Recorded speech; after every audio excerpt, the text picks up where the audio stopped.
列には寂しい顔のやつらが肩を並べて座っている。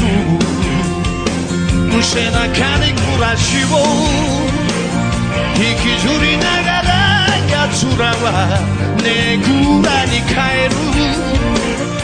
ただそれだけ襟なり首はそうも教会で死んだそうだぜ。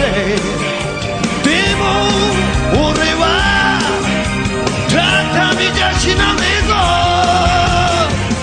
ガラスの向こうは何も見えない闇だぜ。